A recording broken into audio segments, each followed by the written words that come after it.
El citoplasma rodea en realidad al núcleo, dejando un canalículo, ¿no?, al centro. Este es un canal, se llama también canalículo.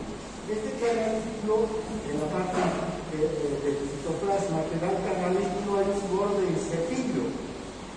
En este borde en cepillo hay ATPasas. ATPasas son ATPasas de hidrógeno. Son la famosa bomba de protones. Intercambia un hidrógeno con un potasio. ¿Ya? Por eso se llama la bomba de protones. Ahora, estas células, al secretar el ácido o al intercambiar el hidrógeno por el potasio y además secretar cloro, lo que hacen es que el hidrógeno y el cloro se unan y formen el ácido clorhídrico. Este ácido clorhídrico entonces sale por el canalículo hacia la luz de la glándula tubular. Entonces, vean, si volvemos atrás, esta es la glándula tubular. Cada una de estas células que estamos viendo aquí secreta ácido clorhídrico a la luz de la glándula tubular. Y de la glándula tubular ya sale hacia el estómago, ¿no? Bien. Ahora, ¿cuánto de ácido clorhídrico se produce al día? Aproximadamente entre 800 a 1500 ml de ácido clorhídrico vamos a producir al día. Este es un ácido tremendamente fuerte. Es uno de los ácidos más fuertes, más ácidos que hay en la naturaleza. Tiene un pH de 0.8. Una concentración de hidrógeno de 3 millones de veces superior a la concentración de hidrógeno que hay en la sangre. Entonces es una acidez tremenda, ¿no?, la que hay en el interior de la luz del canalículo. Ahora, este ácido clorhídrico va a llegar al estómago, ya a la luz del estómago, combinado con otras secreciones que hay también de parte del estómago.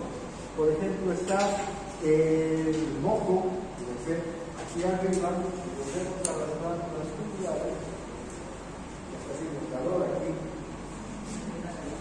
y el aire está caliente, ¿no? No hay por qué cambiar, ¿alguien sabe cómo cambiar eso? ¿No puedes apagar? ¿Tiene algún mecanismo? Mejor lo apagamos, ¿no? ¿Dónde está el más alto del curso? No ha venido hoy día. Cualquiera, por favor.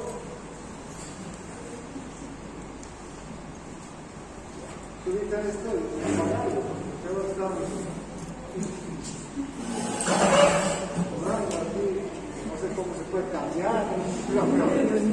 Cuidado. A ver, háblate a mover.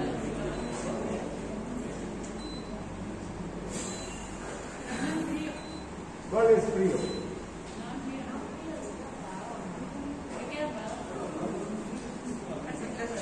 Lo mejor apagado, que esté prendido, ¿no?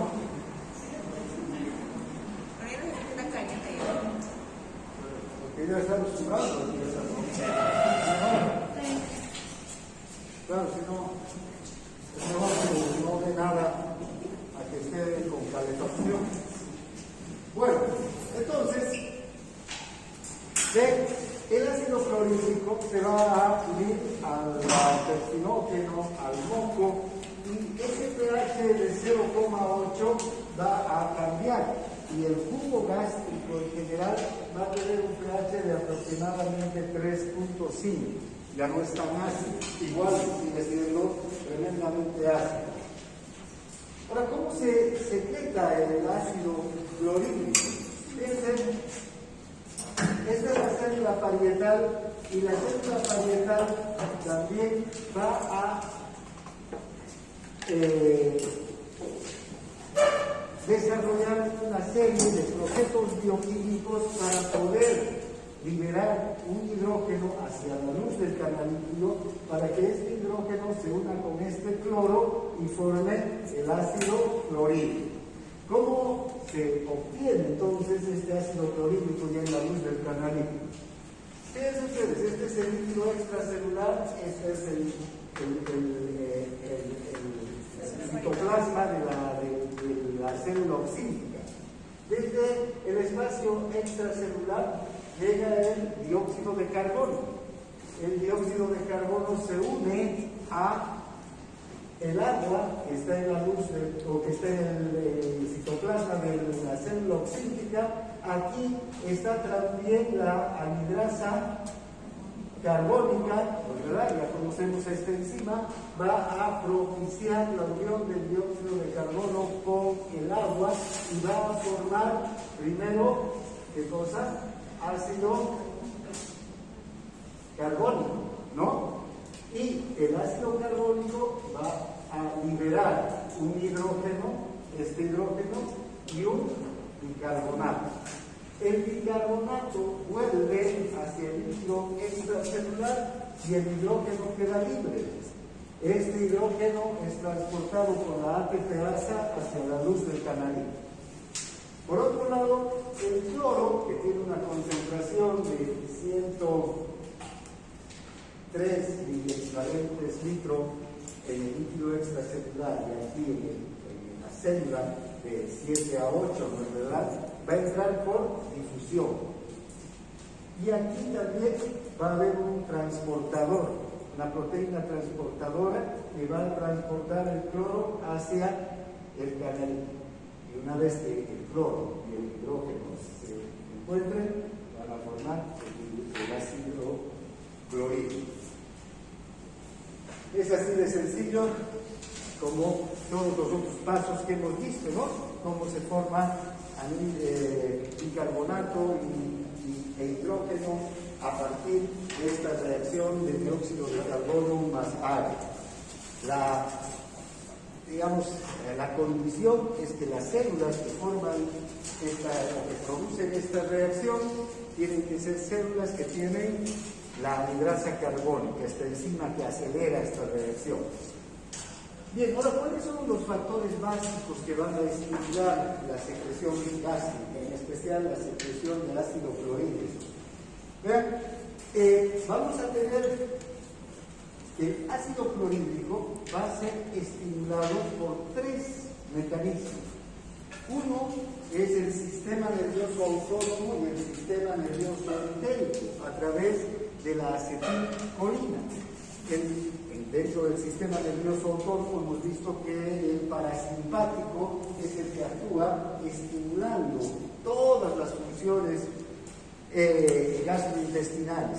En este caso, el parasimpático va a estimular a través de la acetilcolina la formación de ácido clorhídrico, ¿no? Hay un receptor muscarínico en la célula oxídica que es estimulado por la acetilcolina y forma ácido clorhídrico. Por otro lado, también está la gastrina, que es una hormona que se produce en el antropilórico, en las células G del antropilórico, y esta gastrina también tiene un receptor en la célula oxídica que estimula la formación de ácido clorhídrico. Finalmente está la histamina que se produce en unas células que se llaman las células parecidas a las enterocromafines. En estas células se forma histamina y hay también un receptor de histamina en la célula oxídica. Ese receptor de histamina es estimulado para que se produzca ácido clorhídrico. De hecho, hay unos fármacos, unos medicamentos que se usan mucho, la famotidina, que actúan bloqueando a la acetilcolina en ese receptor.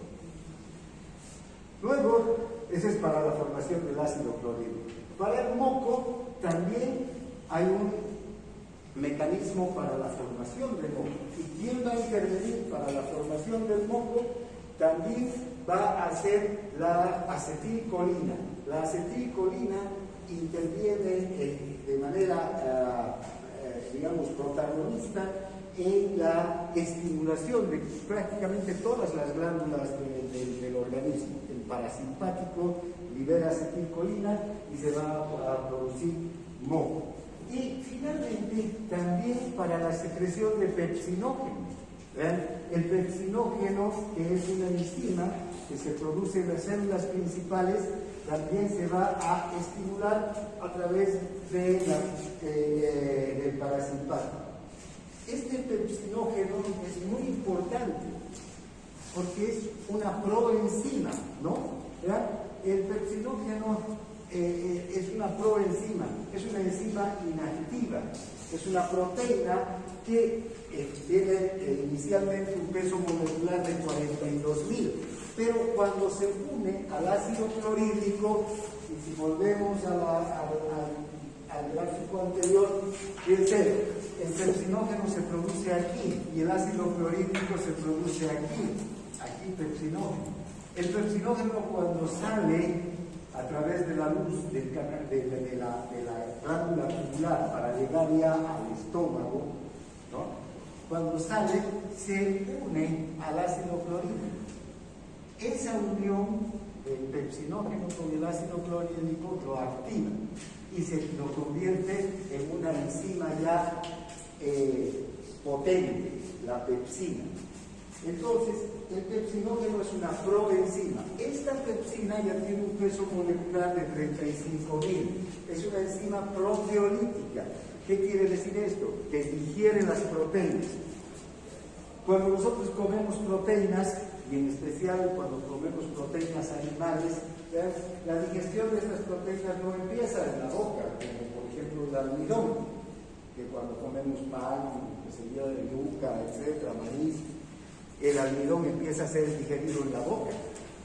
Las enzimas todavía, o las proteínas todavía no son digeridas, recién son digeridas en el estómago por esta pepsina. Es una enzima muy potente que inicia la digestión del colágeno, de la carne, de estas proteínas de alto peso molecular, que son proteínas de origen animal. Ahora, fíjense, esta enzima, la pepsina, no se va a activar si no tenemos un ambiente ácido. Para eso es la secreción de ácido clorhídrico, entre otras funciones que cumple el ácido clorhídrico. Pero una de las funciones esenciales del ácido clorhídrico es activar al pepsinógeno para que se convierta en pepsina. Si no hubiera ácido clorhídrico, ¿vean?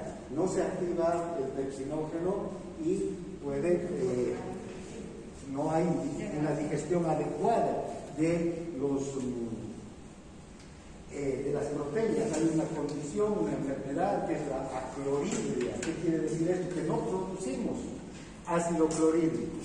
Los pacientes que tienen acloridria no producen ácido clorhídrico, o producen en poca cantidad, entonces tienen problemas con la digestión de las proteínas a nivel del estómago.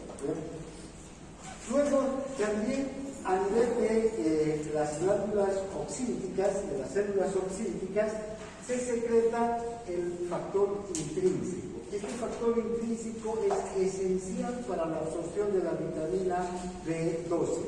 Si no se absorbe vitamina B12, no hay formación de glóbulos rojos. Tanto el ácido fólico como la vitamina B12 son importantísimos, son factores esenciales para la formación de los glóbulos rojos. Si no se absorbe vitamina B12, se produce una forma de anemia, la anemia perniciosa. Entonces, las funciones de estas células son esenciales para la absorción de ciertas sustancias, digestión y absorción de ciertas sustancias. Bien, entonces ahí se forma el factor intrínseco y vamos a volver a hablar del factor intrínseco cuando hablemos de nitrogenia, cuando veamos la formación de los glóbulos rojos. Bien, luego tenemos estas glándulas pilóricas. Estas glándulas pilóricas están a nivel del píloro. Estas glándulas pilóricas prácticamente tienen muy pocas células pépticas y no tienen células parietales, no tienen células oxínticas. estas glándulas pilóricas lo que sí tienen es células mucosas, glándulas caliciformes, que producen mucho moco. Y este moco es un moco alcalino. Este moco tiene bastante bicarbonato por una parte para proteger al estómago del propio ácido clorhídrico, y además ayuda también, como todo el moco de la secreción gastrointestinal, a lubricar los alimentos para que estos puedan moverse con facilidad. Además, proteger la pared gástrica de los propios alimentos y del ácido clorhídrico, desde luego. ¿Ven? Si el ácido clorhídrico entra en contacto con la pared gástrica, si este ácido clorhídrico entra en contacto con la pared gástrica, lo que va a hacer es deteriorar la pared gástrica, va a provocar lo que se conoce como gastritis.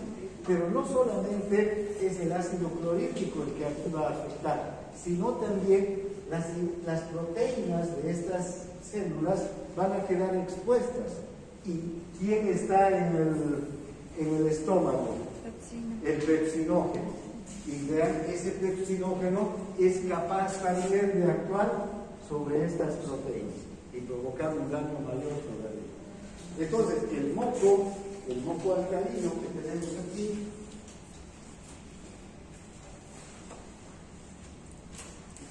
este moco forma una película, una capa que separa entonces a las células tanto del ácido clorhídrico como de las enzimas. Entonces, las células no sufren ningún daño, ¿no? Para eso es el moco. Bueno, finalmente, estas glándulas pilóricas también tienen unas células, las células G, que secretan esta hormona, la hormona gastrina, que ya hemos visto tiene papel tanto en el mecanismo de motricidad, ¿no? Tiene un papel en los movimientos del estómago, y también va a tener un papel importante en la secreción de ácido clorhídrico. Finalmente, estas células mucosas superficiales que están en la superficie de la mucosa gástrica en todo el estómago y secretan grandes cantidades de un moco viscoso y alcalino. Eso quiere decir que este moco contiene una gran cantidad de bicarbonato. Estas células producen bicarbonato, y ese bicarbonato se produce gracias, y este moco con bicarbonato se produce gracias a la presencia de las prostaglandinas, unas sustancias, unas proteínas que se forman a partir del ácido araquidónico de la propia célula. Hay una enzima, la enzima ciclooxigenasa 1, que actúa activando la formación de moco alcalino. Estas enzimas, la ciclooxigenasa 1, son inhibidas por los antiinflamatorios que tomamos para la inflamación, los famosos AINES, ¿no? Los AINES inhiben otra ciclooxigenasa, la ciclooxigenasa 2, que se forma durante la inflamación. Es una ciclooxigenasa que aparece cuando hay inflamación, cuando hay daño en el tejido. Entonces, cuando damos un AINE, por ejemplo, un ibuprofeno, un diclofenaco, ¿qué hace? Inhibe la ciclooxigenasa 2 y evita que se produzca la inflamación, el dolor, todo lo que está vinculado con la inflamación, pero también inhibe a la ciclooxigenasa 1. Ese es el problema de los médicos. Esta ciclooxigenasa 1 es la que estimula la formación de este moco protector, porque estimula la formación de prostaglandinas. Y al inhibir a esa ciclooxigenasa 1, fíjense, nos quedamos sin este escudo protector que lubrica los alimentos, que es alcalino, que contrarresta la acción, que al ser alcalino contrarresta la acción del ácido clorhídrico. Es el principal escudo protector que tenemos a nivel del estómago, este moco alcalino y viscoso, que es formado por estas glándulas superficiales, estas células mucosas. Su superficial. Bien, lo que les decía hace un momento, entonces, ¿cuáles son los factores que estimulan la secreción ácida gástrica? Las células parietales de las glándulas oxíticas son las únicas que secretan ácido clorhídrico, son las únicas que tienen esa capacidad de secretar ácido clorhídrico en nuestro organismo. Además, no hay otro lugar donde haya ácido clorhídrico, solamente en el estómago, para que cumpla funciones digestivas. Y entonces, ya les decía, la histamina, que se produce en las células parecidas a las células enterocromatines, la hormona gastrina y la acetilcolina de los vagos es la que va a activar a la célula oxítica, ¿no? Aquí hay receptores para cada una de estas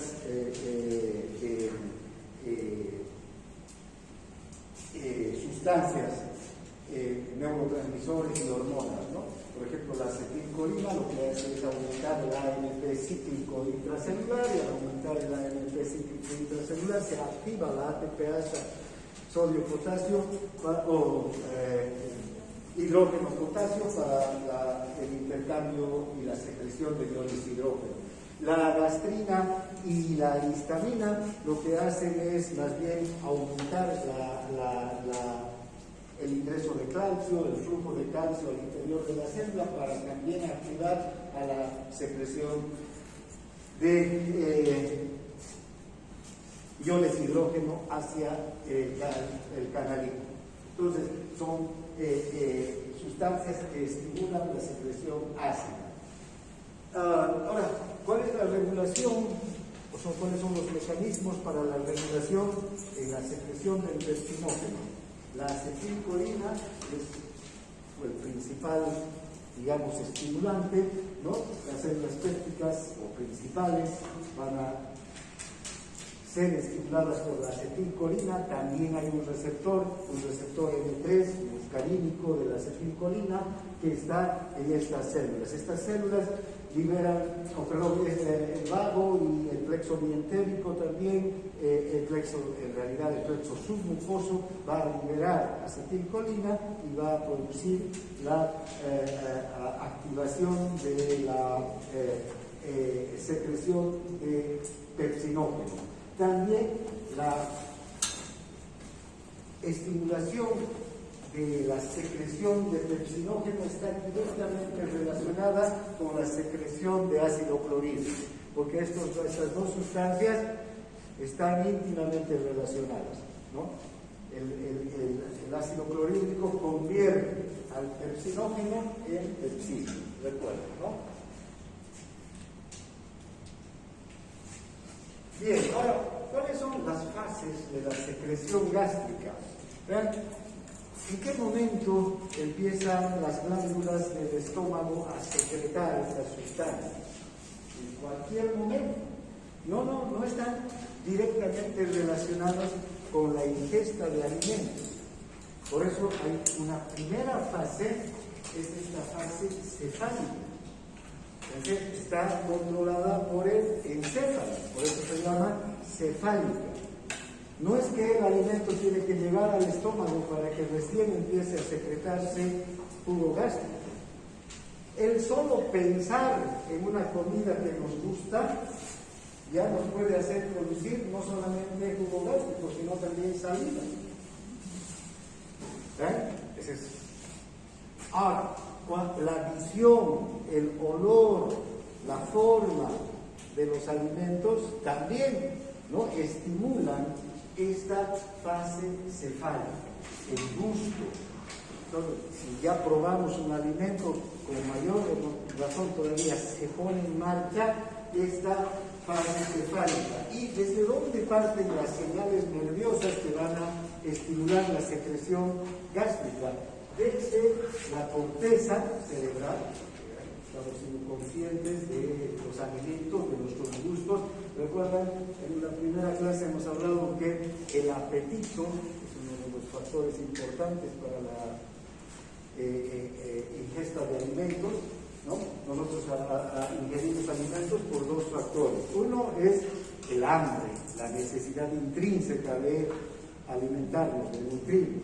Y el otro factor es el apetito, el gusto que tenemos por cierto, o las predilecciones que tenemos por ciertos alimentos. Entonces, cuando comprobamos un alimento que nos gusta, con mayor razón todavía se estimula desde la corteza cerebral esta secreción de ácido clorhídrico. El hipotálamo, la amígdala, mandan señales hacia los núcleos de los nervios vagos que están en el bulbo raquídeo, y desde aquí, a través del vago, se va a activar la secreción de ácido clorhídrico. Fíjense, esta secreción de ácido clorhídrico no es mucho, solamente es el 20% de toda la secreción de ácido clorhídrico se produce a partir, y no solo de ácido clorhídrico, sino de moco y de todas las enzimas, ¿no? Solamente el 20% de toda la secreción gástrica se va a producir a partir de la fase cefálica. Luego ya llega la fase gástrica. La fase gástrica es cuando el alimento ya está en el estómago. Y aquí hay reflejos vasovagales largos que del estómago van al encéfalo y del encéfalo vuelven hacia el estómago a través de los vagos y van a empezar a producir una secreción intensa de jugos gástricos. Fíjense, cuando el alimento ya está en el estómago, el 60% de toda la producción del jugo gástrico se va a producir. Por esto, los reflejos vasovagales. También hay reflejos entéricos locales. ¿Qué quiere decir esto?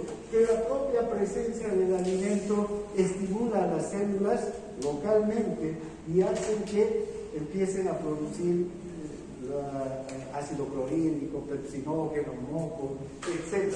También está el mecanismo de la gastrina.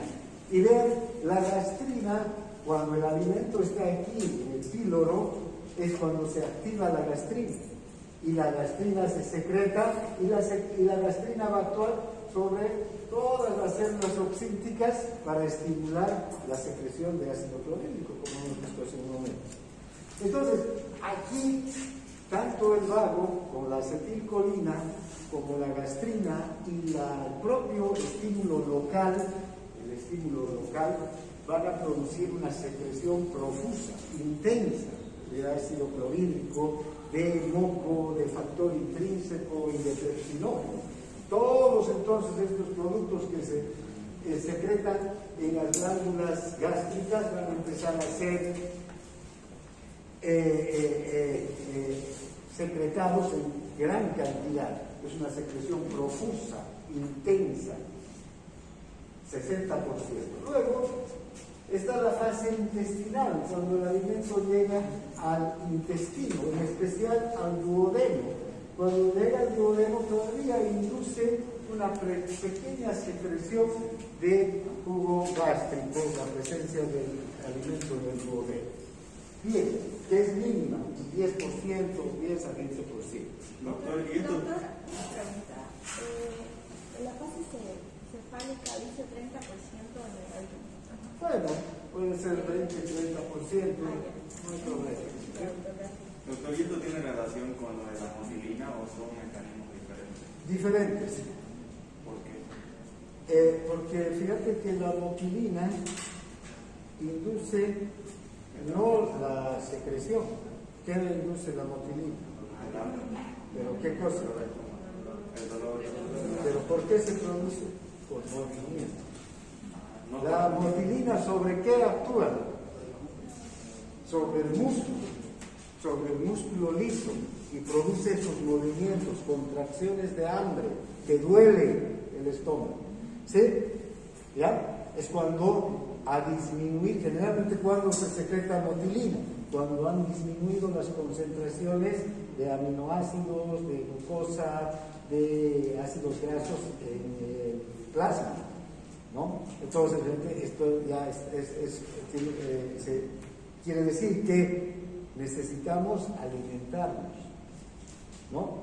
Entonces, ahí hay una secreción de motilina, y la motilina lo que hace es ir al músculo liso, y el músculo liso es el que se estimula, no las glándulas. Obviamente, junto, pero esto no es separado, no son dos cosas diferentes, ¿no? La motilina tiene una función. Aquí estos reflejos tienen otra función, la secreción. Obviamente, si tenemos hambre y pensamos en comer, ¿dónde está? La fase cefálica también va a estar activándose y va a haber producción de jugos gástricos, ¿no? Eso no es dos reflejos totalmente o dos mecanismos que no estén asociados. Va, desde luego, a ver, cuando tienes hambre hay contracciones y al mismo tiempo estoy pensando en comer, ¿no? Y empiezo a producir jugo gástrico. Entonces la gastrina y la histamina también son las hormonas del apetito. No, la gastrina no. La gastrina cuando, fíjate, la gastrina es cuando los alimentos están aquí. La acetilcolina, porque es el vago. ¿Y quién secreta acetilcolina? El vago, ¿no es verdad? Es el vago que secreta la acetilcolina y el plexo submucoso también. ¿Vean? Entonces no tiene nada que ver con la gastrina. La gastrina más bien actúa cuando ya el alimento está en el estómago. Y una cosa interesante, durante la noche cuando dormimos secretamos también jugo gástrico. ¿Y quién cree que se ocupa de la secreción del jugo gástrico en la noche? Si no estamos pensando en comer, a no ser que nos estemos soñando con una comida, ¿no? Es la histamina. Fíjense, no hemos hablado de la histamina hasta ahora casi, ¿no? Sí, también durante la llegada del alimento al estómago, la histamina va a ser enterocromatina, pero la secreción nocturna del ácido clorhídrico está dada por la histamina. Por eso que se recomienda a estos antagonistas de la histamina, la ranitidina, famotidina, estos medicamentos, darlos en la noche, al acostarse el paciente. Es mejor que tomen cuando se están acostando. Porque son fases diferentes, mecanismos diferentes en la secreción del ácido clorhídrico.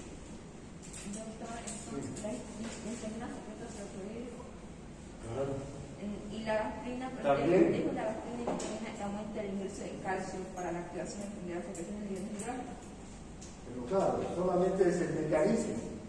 Claro, el calcio no tiene nada que ver, es solamente aumenta el flujo de calcio para la secreción del ácido clorhídrico, para la secreción de para estimular a la ATPase. Es un mecanismo de estimulación de la ATPase, que es la que se pone en marcha, ¿ya? Bien. Ahora, ¿qué factores pueden inhibir la secreción gástrica? Vean, tenemos un reflejo inverso enterogástrico. Este reflejo inverso enterogástrico no es nada más que un reflejo que se produce en el duodeno, en la primera porción del intestino delgado, cuando el alimento llega ahí.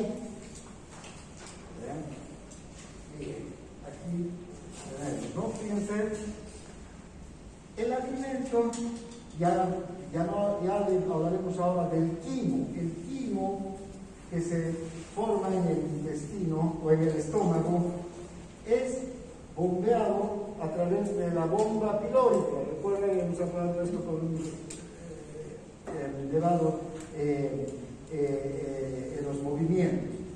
Es bombeado hacia el duodeno. El duodeno recibe el quimo. ¿Y cuánto de acidez tiene este quimo? Entre 3.5 y 4 de pH. ¿Ya? Esa es su acidez. Estas células de aquí, de la primera porción del duodeno, aquí hay unas glándulas, las glándulas de Brunner, secretan mucho moco alcalino, un moco que tiene un pH de 8.3, muy alcalino, para contrarrestar la acidez del quimo que está saliendo.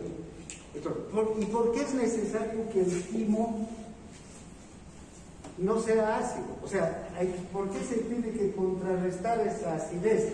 Porque las enzimas del páncreas, todas las enzimas que el páncreas envía hacia el duodeno para empezar la digestión de estos alimentos, no actúan en un ambiente ácido, necesitan un ambiente alcalino, ¿ya?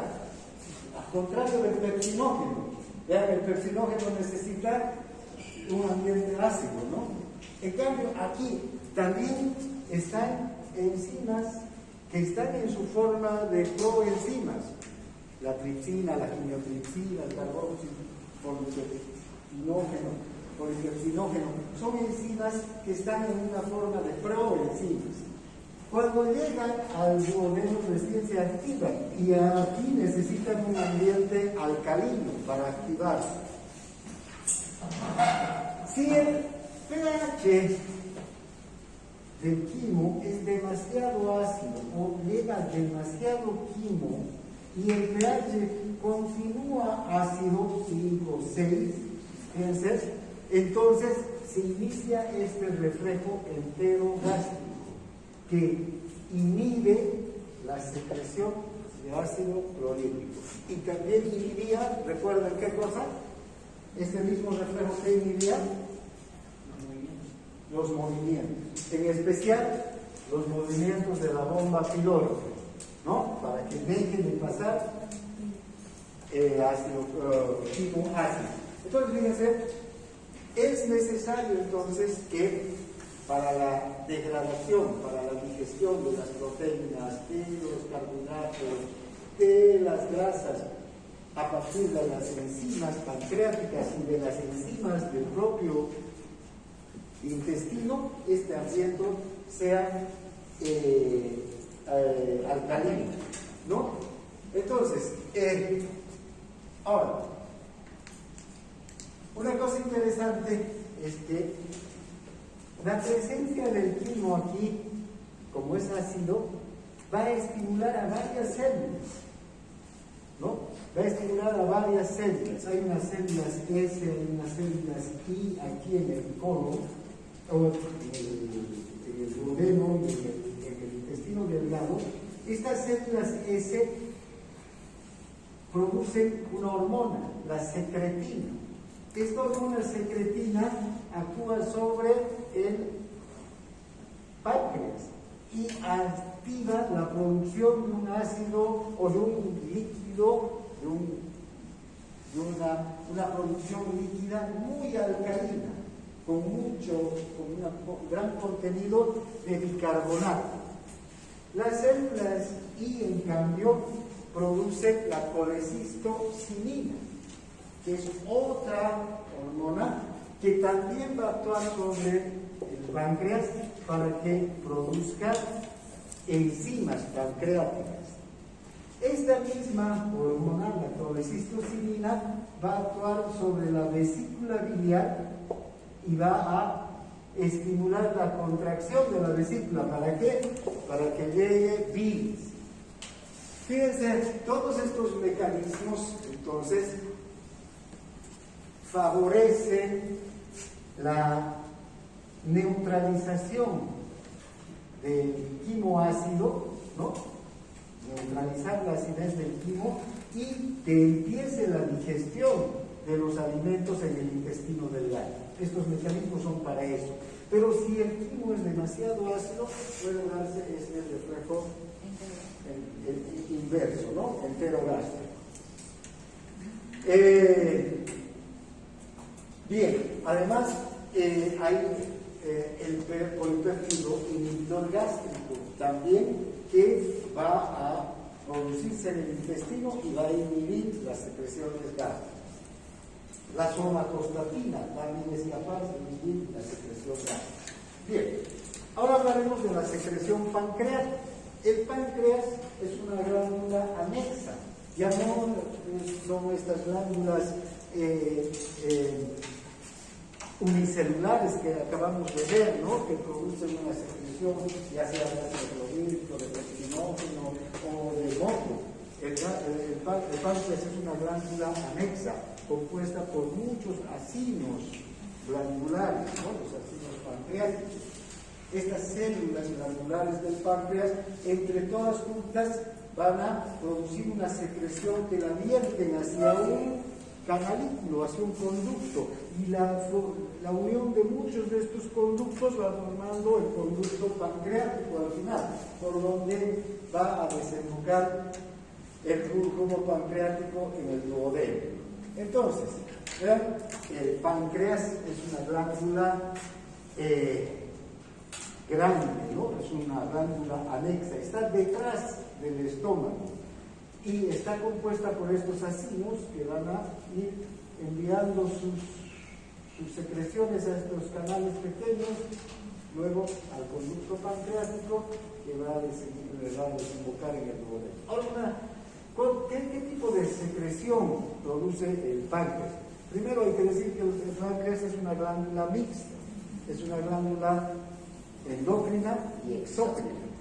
Como glándula endocrina tiene también en el interior de los acinos unas células que forman los islotes de Langerhans, ¿no? Ahí están las células alfa, las células beta, que van a producir insulina, van a producir glucagón, que van a intervenir en el metabolismo de hidratos de carbono, proteínas y lípidos. Eso vamos a hablar en las próximas clases, a partir de las próximas semanas, cuando entremos en endócrinos. Ahora nos vamos a ocupar de la secreción externa, como glándula exógena, ¿ya? Esa secreción está compuesta por un líquido muy alcalino, rico en bicarbonato, y por enzimas. Estas enzimas van a actuar sobre los nutrientes que llegan con el quimo, junto con el quimo, ¿no? Y van a producir la digestión de estos nutrientes. Tiene tres tipos de enzimas, tres grupos de enzimas del páncreas. Enzimas que se ocupan de la digestión de las grasas, enzimas que se ocupan de la digestión de las proteínas y una enzima que se ocupa de la digestión de los carbohidratos. Entonces, el páncreas es una glándula importantísima. Cuando no hay páncreas no puede haber digestión de alimentos, porque prácticamente todos los nutrientes son digeridos por las enzimas pancreáticas, ¿no? Bien. Ahora, una cosa importante es que este jugo pancreático tiene una gran cantidad de bicarbonato. Ya les decía, este bicarbonato es para neutralizar la acidez del quimo. Una vez que está neutralizada la acidez del quimo, recién pueden entrar en acción sus enzimas. ¿Cuáles son las enzimas digestivas que tiene este jugo pancreático? ¿Ven? Tiene enzimas proteolíticas, además del bicarbonato, que no es una enzima, sino el bicarbonato es solamente una secreción alcalina. ¿Ven? Va a tener enzimas proteolíticas, la tripsina, la triotripsina y la carboxipolipeptidasa. Estas tres enzimas se ocupan de la digestión de las proteínas, de los péptidos. Recuerda, las proteínas, en especial las de más peso molecular, ya han empezado a ser digeridas en el estómago por el pepsinógeno, pero por la pepsina en realidad. Pero el paso del alimento por el estómago tiene un periodo de tiempo muy corto, una media hora aproximadamente, 40 minutos, ¿no? Entonces no hay un tiempo suficiente para la digestión de todas las proteínas. En general, desde el estómago llegan al intestino las proteínas en forma de polipéptidos, de dipéptidos, de tripéptidos, ¿no? Que todavía no pueden ser absorbidos por las células del intestino. Estas enzimas, la tripsina, la quinotripsina y la carboxipolipeptidasa, son capaces de digerir estas enzimas hasta convertirlas o a estas proteínas, hasta convertirlas en aminoácidos o en dipéptidos. ¿Ya? Estas enzimas, las enzimas proteolíticas, se sintetizan en una forma inactiva. también tripsinógeno, quinotripsinógeno, procarboxipolipeptidasa. Estas enzimas, entonces, vean, no están activas en el páncreas, porque si estuvieran activas en el páncreas son capaces de digerir al páncreas. Cuando hay una pancreatitis se activan y suele ser fatal para el paciente, ¿no? Vean que en una pancreatitis se activan estas enzimas y luego pueden digerir al páncreas de todos los órganos alrededor. Por eso que el dolor de la pancreatitis es uno de los dolores más intensos que hay por la acción de estas enzimas sobre los órganos. Normalmente salen en forma inactiva y recién en el intestino, ya cuando van a actuar sobre los alimentos, se activan. Hay un inhibidor del tripsinógeno que activa al tripsinógeno y lo convierte en tripsina. Esta activación de la tripsina activa a la quimiotripsina, o sea, actúa sobre el quimiotripsinógeno y lo convierte en quimiotripsina, y a su vez esta actúa sobre la procarboxipolipeptidasa y lo convierte en carboxipolipeptidasa, mecanismo de activación de estas enzimas. Luego están enzimas que digieren los hidratos de carbono. En realidad es una enzima, la amilasa pancreática. ¿Recuerdan? Ya en la saliva hemos visto la amilasa salival. Esta amilasa salival empieza la digestión de los almidones, pero es tan fugaz su acción como la que dura la masticación, la devolución y el paso del alimento por el duodeno. Porque, vean, ¿dónde empieza esta amilasa salival? En la boca, ¿verdad? Aquí, mientras masticamos, la amilasa está actuando sobre los almidones. También actúa cuando el alimento pasa por el esófago, pero ni bien llega al estómago, la acidez del estómago la inactiva, deja de actuar. Y ahí termina la digestión de los almidones, de los carbohidratos, por un momento, mientras se forma el quimo. Una vez que el quimo ha llegado al duodeno, esta otra amilasa pancreática prosigue, ¿no? Prosigue con la digestión de los carbohidratos, de los almidones, hasta convertirlos en disacáridos, trisacáridos, ¿no? Incluso hasta monosacáridos, pero llegan hasta disacáridos, trisacáridos. Luego están las enzimas para la digestión de las grasas. ¿Vean? Aquí tenemos a la lipasa pancreática, que va a hidrolizar a las grasas neutras, a los ácidos grasos, a los monoglicéridos. La colesterol esterasa, que hidroliza los ésteres de colesterol, y la fosfolipasa, que hidroliza a los fosfolípidos, las formas de grasa que ingerimos con los alimentos, ya sean alimentos animales o vegetales, ¿no? Las grasas, los aceites van a ser entonces digeridos por estas enzimas. Bien, ahora, por último, el páncreas también secreta iones bicarbonato, ¿no? Estas iones bicarbonato se secretan a nivel de los acinos hacia los conductillos, y fíjense, la concentración del bicarbonato en el jugo pancreático puede llegar hasta 145 miliequivalentes por litro. ¿Quién se acuerda cuánto es la concentración del bicarbonato en el plasma? 28. Vean cuánta, ¿no? Qué alcalino que viene a ser el jugo pancreático. 5 veces más que el plasma. Esta cantidad de álcali, esta cantidad de base sirve para inhibir, neutralizar al ácido clorhídrico, como les decía, porque las enzimas pancreáticas necesitan un ambiente no ácido, no se activan en ambientes ácidos, entonces no pueden empezar a la digestión, ¿no? Vean también entonces aquí el anhídrido carbónico va a formarse por los mismos mecanismos, ¿no? Dióxido de carbono más agua, ácido carbónico, bicarbonato, en este caso es secretado por un medio de transporte activo, por difusión facilitada hacia la luz del canarículo, y el hidrógeno es intercambiado entre un solo, ¿no? Ahora, ¿cómo se regula la secreción pancreática?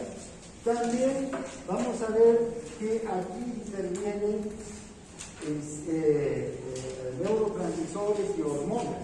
Fíjense, la acetilcolina del vago, ¿no?, el parasimpático, es esencial.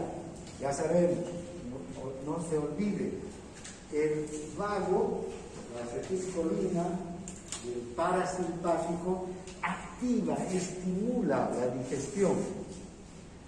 Todas las funciones digestivas se estimulan por la acetilcolina, por el vago. En cambio, las cardiocirculatorias, ¿qué pasa con el vago? Y ni siquiera todas, ¿no? Fíjense solamente sobre quién actúa el vago, sobre el nódulo sinusal. No actúa sobre las arterias, no actúa sobre el corazón, sobre el músculo cardíaco. Entonces tiene poco que hacer con el sistema cardiocirculatorio del vago, pero aquí es potente en el sistema digestivo, estimula el sistema digestivo.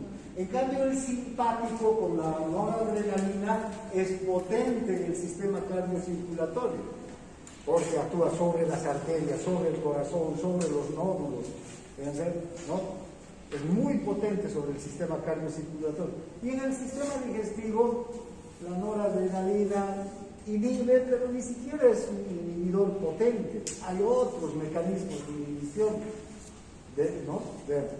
Casi no nombramos a la noradrenalina o a la adrenalina entre los estímulos que hay a nivel del tubo gastrointestinal o a nivel del aparato digestivo. La acetilcolina sí. La acetilcolina es un potente, entonces, estimulador de la secreción de todas las glándulas, y la glándula pancreática se estimula con la acetilcolina. No se olviden nunca de eso, ¿verdad? Estimula no solamente la secreción, digamos, de toda la producción pancreática, y que el conducto pancreático se contraiga y pueda conducir el jugo pancreático hacia el duodeno, sino que estimula la producción de enzimas pancreáticas. Por otro lado está la colecistocinina, que también, vean, va a estimular la secreción de enzimas pancreáticas. Entonces, esta variedad de enzimas que tenemos, el páncreas tiene una producción enzimática enorme, vean, más de 6 enzimas que produce el páncreas, y esas 6 enzimas son estimuladas en su secreción tanto por el vago como por la colecistocinina. Y finalmente está la secretina, esta secretina que se produce en las células S, que va a estimular la secreción del líquido alcalino. Es decir, la secretina actúa aquí, ¿no? Aquí. La secretina es la que va a estimular para la producción del ácido del bicarbonato y la secreción de agua hacia la luz del tubo pancreático. Ahora, ¿cuáles son las fases de la regulación de la secreción pancreática? También hay una fase cefálica, igual que con la fase gástrica, hay una fase cefálica. También entonces estímulos visuales, el olor de los alimentos, el sabor de los alimentos, la evocación de los alimentos puede producir secreción gástrica. pancreática, también aproximadamente un 20%, ¿no? Luego está la fase gástrica. Y ven, la fase gástrica va a seguir con la estimulación nerviosa y va a aportar un 5 a un 10%. La fase intestinal, cuando el intestino llega al intestino, aquí es donde se produce la mayor secreción de jugo pancreático, porque ¿dónde actúa el jugo pancreático? En el intestino. Entonces, cuando el intestino está ya ocupado por el quimo, ¿vean? Va a empezarse a producir una secreción copiosa, abundante. La hormona secretina interviene aquí, produciendo una gran cantidad de jugo pancreático alcalino y estimulando a los conductillos para que puedan enviar el jugo pancreático hacia el duodeno. Entonces, es esta la secreción. ¿Cuánto de jugo pancreático podemos producir? Hasta 1 litro al día. Lo que se lo podría que casi 7 litros, 7, 8 litros solamente de secreciones se producen, ¿no? La saliva, el jugo gástrico, el jugo pancreático, el jugo intestinal, las glándulas de Brunner, ¿ven? Todas las secreciones llegan a ser casi 7, 8 litros al día. El páncreas solo aporta con 1 litro a esas secreciones. Bien, entonces la secretina es la que estimula la secreción de iones bicarbonato más agua, ¿no? En especial, la secretina se produce y se secreta y actúa en respuesta al quimo ácido. Cuando el quimo ácido llega al duodeno, la secretina, las células S empiezan a producir gran cantidad de secretina y esta a su vez ¿hacia dónde va?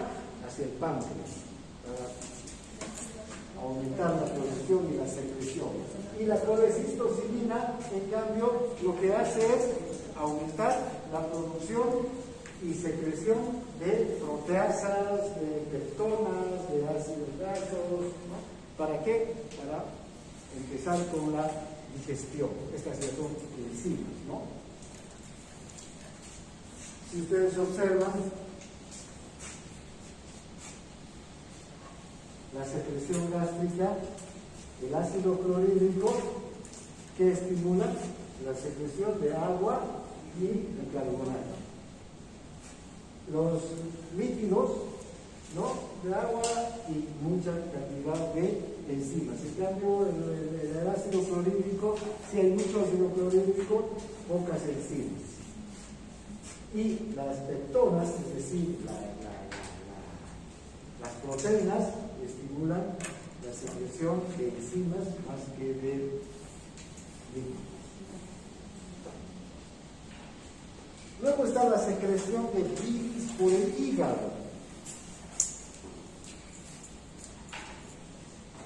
Ahora, el hígado es otra glándula que contribuye a la digestión. El hígado es una central metabólica, tiene muchísimas funciones el hígado. Dentro de una de sus funciones, dentro de sus funciones digestivas, porque el hígado tiene en especial funciones metabólicas, pero dentro de las funciones digestivas está la producción de la bilis. Y vean, la producción de la bilis pareciera ser solamente la producción de un desecho de sustancias que ya no le sirven al organismo, como la bilirrubina y sustancias de desechos del metabolismo que se están eliminando ya hacia el intestino. Sin embargo, la bilis es esencial para la digestión. Entonces aquí el hígado se convierte también en una glándula de carácter digestivo. La bilis es esencial para la digestión de los lípidos. Si no hubiera bilis, no se podrían digerir los lípidos, las grasas que ingerimos.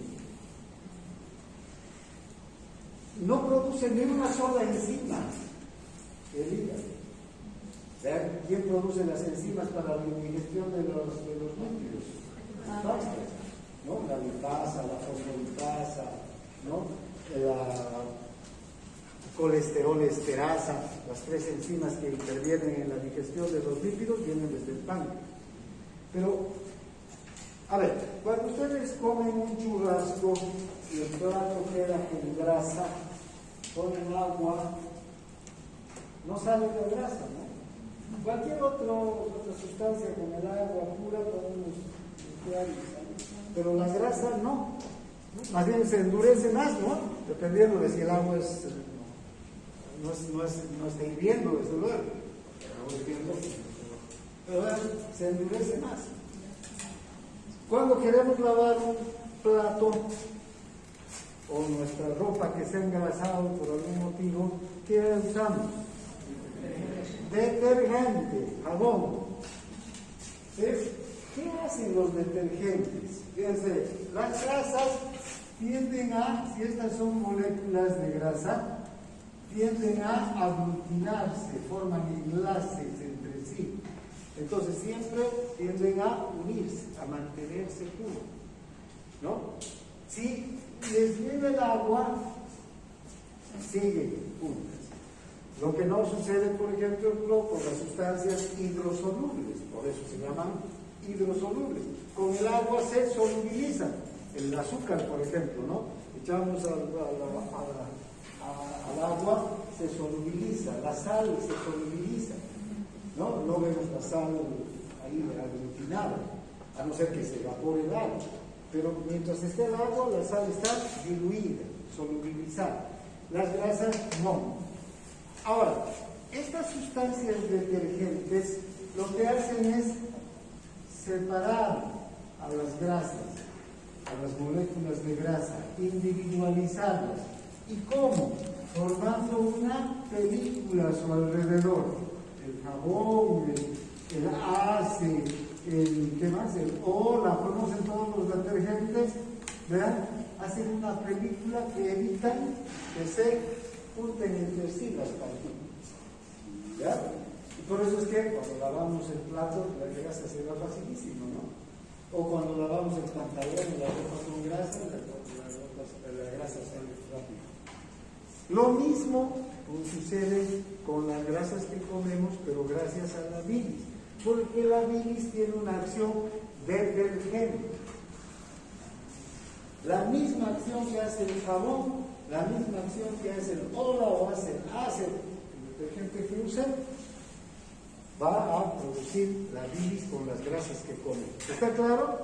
Bien, entonces, se secreta por el hígado. Bien, también la bilis es otra secreción importante, entre 600 a 1000 ml, casi 1 litro de bilis por día se produce.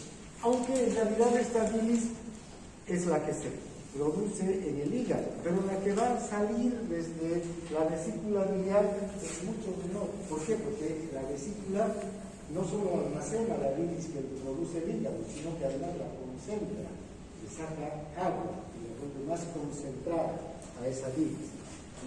Bien, ahora, entonces, esta bilis tiene la función de digerir y absorber las grasas. Ayuda entonces a la digestión y la absorción de las grasas gracias a estas sales biliares. Estas sales biliares que están dentro de la bilis y que son en realidad productos del metabolismo, van a emulsionar, van a cumplir con esta función de separar las partículas de grasa, convirtiéndolas en diminutas partículas fáciles de ser digeridas. Fíjense, si esto es la lipasa, una enzima, ¿no? Un poco más grande. La lipasa, que tiene que digerir a una de estas partículas. ¿Cómo hace esta lipasa para llegar a esta partícula que está en el centro? No puede. Y aunque haya muchas lipasas aquí, la digestión de las grasas es muy difícil. Pero si están separadas, esta lipasa digiere a esta, ¿no es verdad? Entonces, fíjense, la función de la bilis es esencial para que esas partículas de grasa se individualicen, para que se formen diminutas partículas que van a ser ya objeto de la digestión de las enzimas que digieren las grasas. Además, favorecen también la absorción como micelas. Vamos a ver que mañana vamos a hablar más tardecito, mañana vamos a ver cómo la absorción de las grasas, no hay medios de transporte para la absorción de grasas, no hay contratransportes, no hay cotransportes, no hay proteínas transportadoras, sino se absorben como micelas, como una sustancia, además las grasas son liposolubles, ¿verdad? Pero necesitan estar individualizadas, porque si no están individualizadas, vuelven a juntarse. ¿Sí? Entonces, es esencial para la absorción. Y además, la bilis también sirve nomás como medio de eliminación de sustancias que no nos sirven ya al organismo. La bilirrubina, por ejemplo, que se forma a partir de la destrucción de los glóbulos rojos de la hemoglobina, ¿no? Tenemos que eliminarla, porque más bien si hay una concentración alta de bilirrubina o de galactericia, ¿no? Es peligroso. Y el exceso de colesterol también se elimina por la bilis. ¿Ya? Bien, entonces, fíjense, las funciones que tiene la bilis son importantísimas, tanto secretoras, para eliminar productos que no nos sirven, como para la digestión. Bien, ahora, ¿cómo se forma la secreción biliar? Primero, los hepatocitos, que son las células hepáticas, ¿no? La funcional del hígado va a secretar ácidos biliares, colesterol y otros compuestos orgánicos. Estos ácidos biliares son esenciales, y las sales biliares también para la digestión de las grasas. Estas, haremos de cuenta que aquí, estos son los conductilos ¿no? Estos son los hepatocitos. No estoy dibujando muy grandes hepatocitos, pero hagamos de cuenta que estos son los hepatocitos. Cada hepatocito entonces va a secretar a estos, ¿ven los canalículos aquí? Sí, ¿no? Bien, entonces van a secretar a este canalículo una secreción con ácidos biliares, colesterol, sales y ácidos orgánicos. En general, incluso aquí se secretan moléculas de fármacos, muchos fármacos se eliminan por la bilis, muchas sustancias que consumimos con los alimentos que no le sirven al organismo, sustancias xenobióticas, van a ser expulsadas y eliminadas por la bilis. Entonces, en la bilis va a haber muchas sustancias que no le sirven. Entonces, lo primero que pasa es que la bilis va a ser formada aquí y va a ser enviada por este conducto, ¿no? Directamente hacia la vesícula biliar. Fíjense, va a llegar aquí, a la vesícula biliar. La bilis se almacena entonces en la vesícula biliar. ¿Ya? Y ahí, en la vesícula biliar, va a estar unas horas y va a sufrir transformaciones. Se va a transformar de la sustancia que inicialmente era, van a concentrar a la bilis en una sustancia o en un producto con menos agua. Van a absorber agua y también sodio, porque en la vesícula, en las paredes de la vesícula biliar hay las células epiteliales de la vesícula biliar, tienen muchas ATPases, sodio y potasio, ¿ya? Que reabsorben sodio y junto con el sodio agua. Entonces, la producción inicial de la bilis, todos estos otros productos que estamos viendo, que acabamos de ver, ácidos biliares, colesterol, compuestos orgánicos, todos estos van a ser la misma, digamos, no los mismos, solo que se van a concentrar. porque va a haber menos agua ya en la vesícula biliar. ¿Cuánto de bilis producimos al día? Los hepatocitos todo el día están produciendo bilis. ¿Ya? Aproximadamente 1 litro o incluso más de 1 litro de bilis se puede producir durante el día. Pero ¿cuánto de bilis vamos a almacenar en la vesícula biliar en realidad? Tiene una capacidad máxima de almacenar bilis la vesícula biliar de 30 a 60 ml, ¿no? Y en 12 horas podemos producir 450 ml. En 24 horas 1 litro prácticamente, ¿verdad?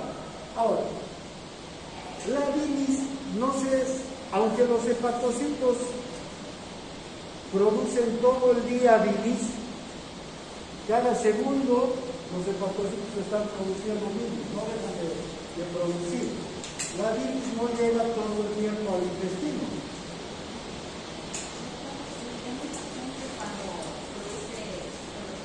Un paciente alcohólico, cuando tiene dos y tiene hepática, ¿cómo sería precisamente la bilis en este caso? No hay producción de bilis. Y un paciente que le quita la vesícula biliar, no es que la almacena en la bilis. La bilis pasa directamente. En él no hay la concentración. Por eso un paciente que no tiene vesícula biliar es mejor que no consuma muchas grasas. O puede comer grasa, pero no comer un plato así de grande de grasa, ¿no? ¿Por qué? Porque su vesícula en el momento de la grasa tiene que mandar la bilis. Pero como él no tiene vesícula, pero sí, la bilis que está produciendo, está llegando paulatinamente al intestino, va a ayudar. Pero si es mucha grasa, se va a indigestable, va a tener problemas de digestión. Por eso los pacientes sin vesícula tienen que tener una dieta, digamos, menor de grasas, ¿no? O de sustancias que necesiten digestión. Vamos a ver enseguida por qué, van a entender mejor. Ahora vean, la vesícula entonces almacena bilis, ¿no? De esos 450 ml a las 12 horas, la vesícula los va a convertir en 60 ml. Porque no tiene la capacidad, la vesícula solamente es chiquita, no es una botella de medio litro, ¿no? Fíjense, 450 ml, si tiene una, no sé, medio litro, no, cuarto litro. Fíjense, una botella de medio, pues no es de ese tamaño la vesícula biliar para almacenar esa cantidad, pero durante 24 horas es capaz de almacenar 400, entonces el doble. Esto en 12 horas, en 24 horas el doble. Pero la vesícula es chiquita, ¿no? ¿Qué es lo que hace la vesícula? Recibe esta cantidad, pero conforme recibe esta cantidad, va secándola, va concentrando, va quitándole agua a la bilis y solamente deja las sustancias formadas por los hepatocitos. ¿Ya? Ahora, cuando se produce la secreción de la bilis desde la vesícula hacia el intestino, solamente cuando llegan los alimentos al duodeno. Y en especial, si llegan grasas, proteínas y grasas al duodeno, la colecistocinina, esa misma enzima que produce, que activa la secreción de las enzimas del páncreas, esa misma enzima produce la contracción, ya no va al páncreas, sino va hacia la vesícula biliar y aquí activa al músculo liso de la vesícula biliar. ¿Para qué? Para que se contraiga. Y entonces, cuando se contrae, lleva la bilis al intestino. Eso es lo que pasa cuando comemos grasa, ¿no? ¿Han oído hablar del cólico biliar? El dolor que produce el cólico. ¿Cuándo se da? Cuando hay un cálculo generalmente. Y vean, estos cálculos pasan y obstruyen el conducto. Y entonces esa obstrucción produce el dolor. ¿Y cuándo hay el dolor? Después de comer. Y después de que se come grasa, generalmente a los pacientes les viene el dolor porque la vesícula empieza a contraerse con fuerza para enviar la bilis hacia el intestino, ¿no? Entonces, ahora, esta secreción de bilis entonces de 450 ml en 12 horas no va a llegar los 450 ml al intestino, porque primero van a ir los 450 ml durante las 12 horas a la vesícula, y ahí la vesícula los va a concentrar, ¿no? Va a reabsorber agua y sodio y cloro mediante mecanismos de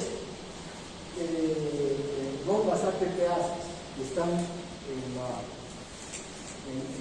el epitelio de la pared de la vesícula. Fíjense las concentraciones, ¿no? Interesante este cuadro, nos muestra cómo va cambiando las concentraciones de todas las sustancias que tiene la bilis.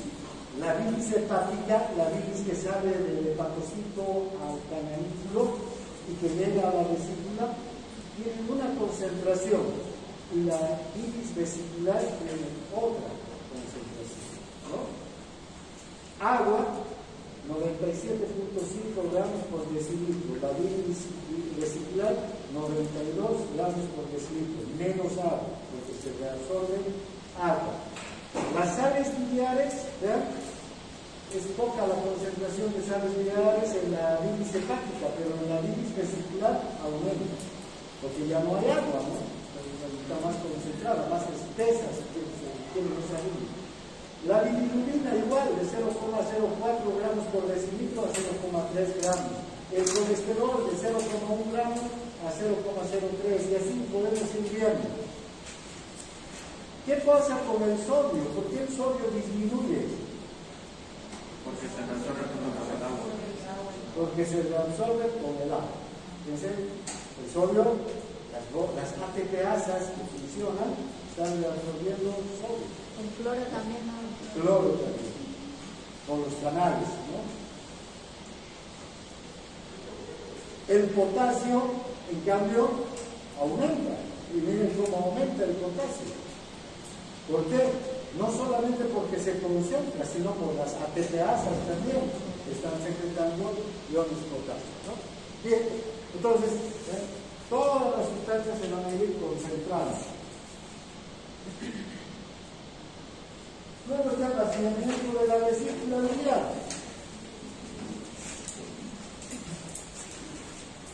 Entonces, inmediatamente después, unos minutos después de que la comida, el quimo, llega al duodeno, se activa la secreción de colecistocinina. Esta colecistocinina que se produce en las células del núcleo del duodeno, va a estimular la contracción de la vesícula biliar, ¿no?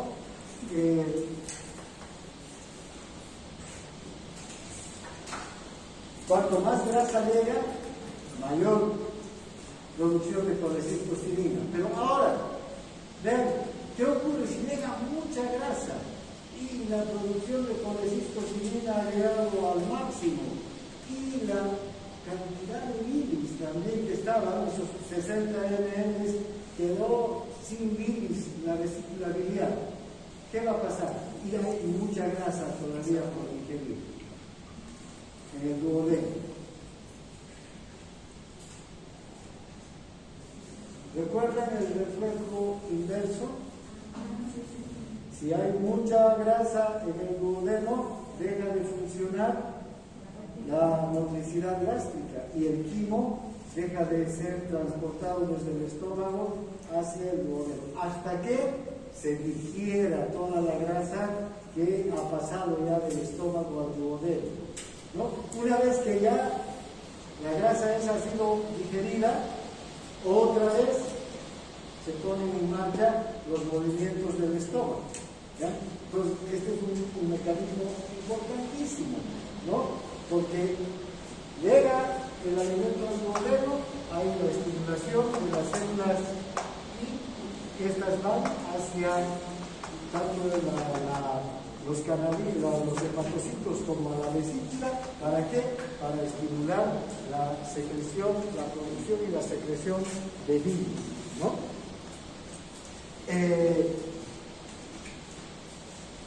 Aquí vamos a quedar, es las 10, mañana continuamos.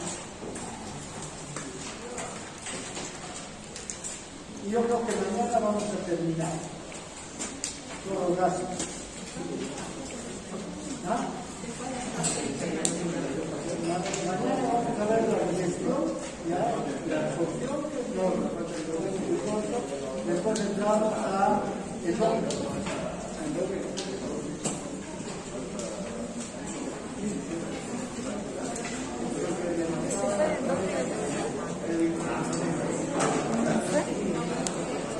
No sé dónde dejé mi iPhone.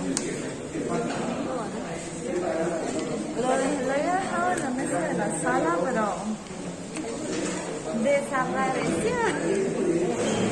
Yo quiero buscarlo. Es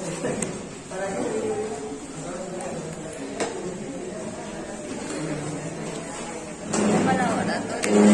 No quiero entrar. ¿Es laboratorio? Ajá, ¿te querés chimar? No.